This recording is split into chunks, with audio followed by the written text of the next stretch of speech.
Hello, everybody. I'm Aslan Hajavandi. That is Michael Langston, recruiting analyst for Warchant.com, the ultimate Seminoles sports source, getting you through the offseason over at Warchant.com. Subscribe to our YouTube channel. Stay occupied. Stay busy. Michael, if you were to make a hot board of things that you enjoy in life, where would getting a thumbs up like on YouTube rank on your hot That board? when I'm doing video, that's the top thing.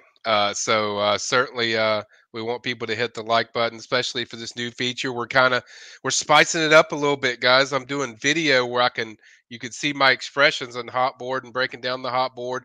You also have the written part of it. So certainly, this is one of the biggest things to hit the like button for, as far as I'm concerned. Everything you should hit the like button for, but certainly promote all these things for us. But it's a new little feature. We want to spice it up a little bit.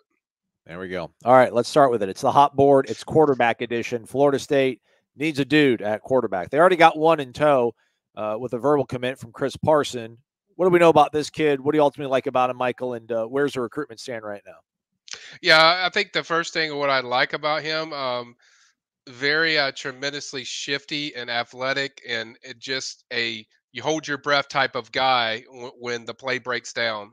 He is extremely shifty. He's got nice wheels, and he just makes things happen when the play. And we've seen that kind of with Jordan Travis. When the play breaks down, he does something special, and I think Chris can do some of those same things. But I think one of the most underrated things about Chris is his passing ability. He's got really strong arm, maybe one of the strongest arms out of probably most of the quarterbacks we're going to cover in here. So I think people can see kind of the arm strength, and really the thing with him is just accuracy and continuing to evolve as a passer. We see that getting better and better each year. I think from his sophomore to junior year, there was a big difference as far as the way he threw the ball, the way he saw things in the pocket, and usually he would just run and take off. Now he's doing more keeping the plays alive. When you watch a lot of his junior film, keeping the plays alive and hitting the guy and letting his receivers get open, because can get bigger plays that way. And I think he's kind of sensing and seeing that. So I think he's developing pretty nicely. Obviously, he had a lead 11. He participated in that. I think he did pretty well there as far as that event. So that's always going to help you as far as things you feel like you can improve on as far as a passer. So I think those are some of the things I like about Chris. Now his recruitment got a little interesting just because FSU decided, I think around March, that they're going to take two quarterbacks, and certainly that always makes quarterbacks weary, and quarterbacks, he did some interesting things, like pulling a few things off his Instagram, and then later started to announce like he's getting offers now. So then he took a couple of visits to Mississippi State. I think he took an official to SMU, but then came back to FSU for an official visit, and then after that was at the Elite 11, and told the media at that event, "I plan on being at FSU. I want to be at FSU. That's where I want to be." So that's his preference, where he wants to be. My thing with that is, let's see how he feels if Brock Glenn commits. I think that's good to hear. It's a positive development. He certainly helps with recruiting. You could tell a lot of the guys and the commits that they picked up. He showed a lot of excitement for. This wasn't like, oh, that's nice. It was kind of like he was cheerleading it on. So you can see he's vetted into the program, but I think the final reaction you're looking for from Chris is just, how does he react if there's another addition in that quarterback room? But for now, it sounds fairly positive. But yeah, I would say 60-40 that he probably sticks now. Now that we've heard him comment on kind of where he's at with his commitment. But that's kind of where things stand with Chris. All right. You already mentioned the other guy that's kind of been Yeah. hanging around, flirting with Mike Norvell, Alex Atkins, Tony Tokarz, rest of the offensive staff of Florida State, and that would be Brock Glenn. What do you like about Brock Glenn's game, Michael? I think he's a different type of quarterback when you watch him. He's more of a drop back pro style guy. Certainly, from a passing standpoint, he's going to hit every throw that you're looking for. Really like him a lot as far as the fit to the offense. He kind of fits kind of those quarterbacks that Mike Norvell's kind of used to, that he's utilized. Has some mobility if you need to be, but just his ability to process information fast, throw the ball down the field, have the right reads, accuracy, ball location, arm strength. He's got everything you're kind of looking for as far as you know seeing the field, and that's kind of the advantage he probably has on Chris at this point is he's more of a prolific passer. He's more established and developed farther along as far as throwing the ball. And I think a lot of people can see that, with the film, and certainly is what attracted FSU to him, that he was a different type of quarterback, than Chris. So I think you want to have different skill sets in that quarterback room, and it certainly only helps when you have a guy with the arm strength and arm talent of a guy like Brock. I think my favorite thing with Brock is that the way he checks to other receivers, outlets, and then also the ball location when he checks to those guys. So that's some of the things that really stands out to me. I think his technique is really good, and I think this is a guy that could certainly move up high in the rankings as far as his recruitment. He's visited officially FSU, officially visited Auburn, and then also took one to Ohio State, who's trying to make a push. I see it more. A lot of people have mentioned Auburn, but I think, to me, it's like when you look and you see Ohio State on there, it's like, oh boy, that has to be the team that jumps out to you as far as the biggest competition. I think there's a good shot though with FSU. He said after his official visit, which caught my attention, was this is the best fit for me. He knows this entire staff when they transferred over from Memphis to Florida State. He knows a lot of these behind the scenes guys that are on the support staff. Obviously, he knows Mike Norvell very well. He knows Tony Tokarts really, really well. So the connection there to have that kind of relationship, that's always a big deal for quarterback. That's why I say I think they have a real solid shot here, because that's a big deal. What quarterbacks look for is like, who's a guy I can trust that knows what my skills are, knows where my heart is, knows where things off the field that I feel and like, and then as a football player, they know what I can do and how I fit. So I think Brock checks off all those boxes that you're kind of looking for. And if there's going to be addition to me as far as a second quarterback, assuming Chris stays, it would be Brock Glenn. You mentioned Ohio State's in the picture. It's a little bit worrisome. They have a lot of good guys you can throw the football to. Where are things trending right now? Is it cool? Is it warm? Is things heating up between Florida State and Brock Glenn right now? I would say warmer for me. I think I would slightly lean for me. I would say FSU. Just kind of the momentum, the feeling is about FSU, but it's still, for me, it's still a close battle with those.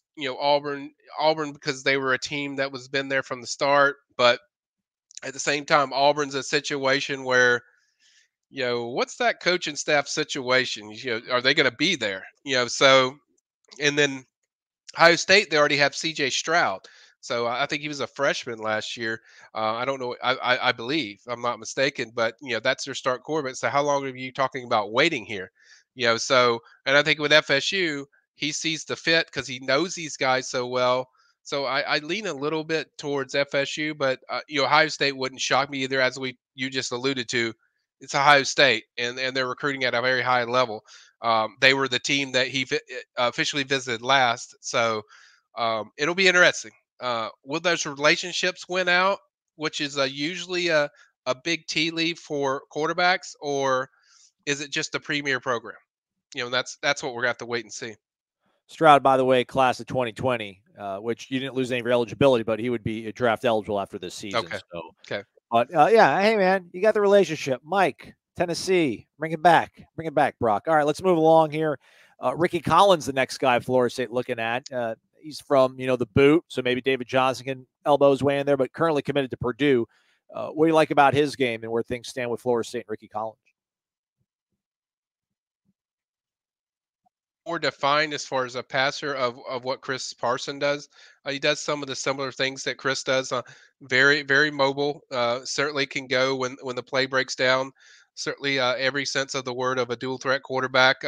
But a little more refined when you see the location of his passes, the consistency in the pocket, checking down to that second and third option, the type of throws he can make on the field. I would say out of the guys that they're recruiting, he would be the least likely for me, that they could pull, obviously from Baton Rouge. So we know if LSU comes calling, that's hard to turn down, but he feels really comfortable with that, with that Purdue commitment. And, so far I'd say, right now, I think I would lean towards him sticking and staying with them, but he's also left the door open. I know he's coming back for the Boston College FSU game.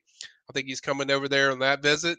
And the other thing is he's also close with Shelton Sampson, another wide receiver that visited FSU officially. So that could be interesting if FSU could make a move there, if that kind of influences him or one way or the other. But I think he's a really good prospect. I think he's one of the best that they're recruiting. But as far as the feeling of him being the most likely, I would say he's probably the least likely of the group.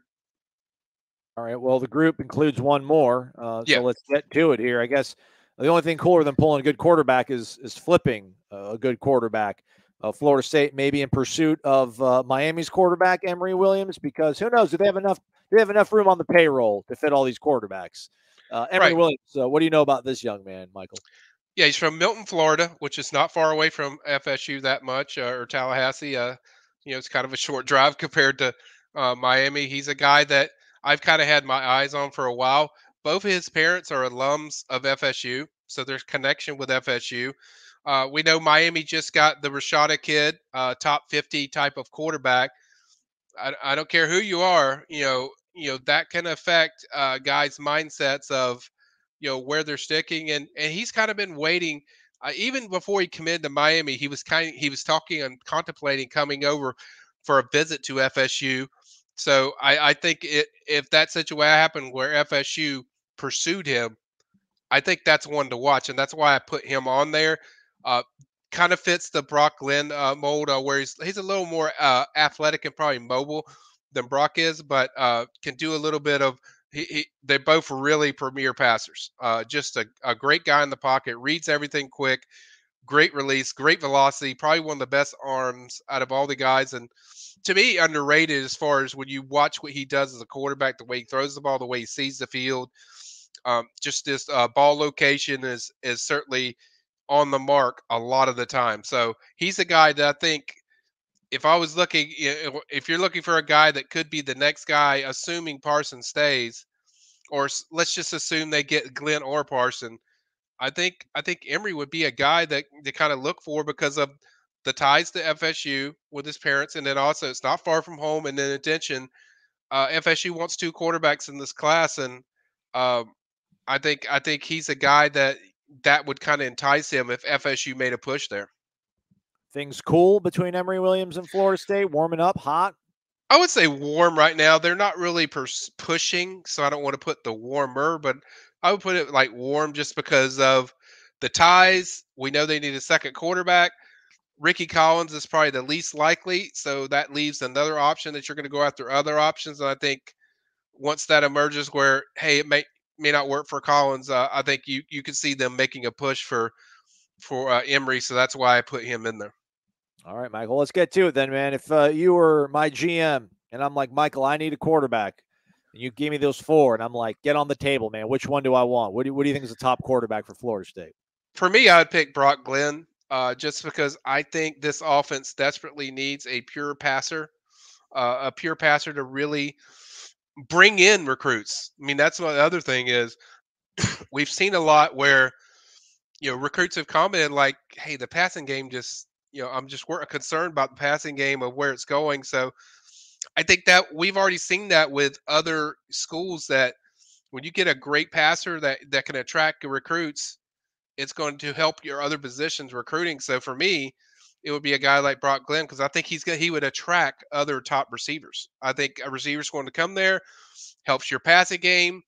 He's none of these guys are finished products, but I think he would kind of fit kind of that mold of what Norvell's used to in having a pass first guy, because that's kind of what Norvell looks for in his quarterbacks is a pass first guy. So I think for me, Brock Glenn fits that category. It doesn't mean, oh, you're hating on Chris Parson. No, it has nothing to do with that. It has to do with what I think could be the best quarterback in the groups. They're going to want to take two, you think? Or are they fine with one? All right. No, cool. Take two. They're very emphatic that they're telling everyone that they want two quarterbacks. Okay. It'd be cooler than getting two of these quarterbacks, Michael, would be if they could figure out a way to fit the kid's name on there in his star ranking and not put it so small all the way at the bottom. But hey, that's a different show, everybody.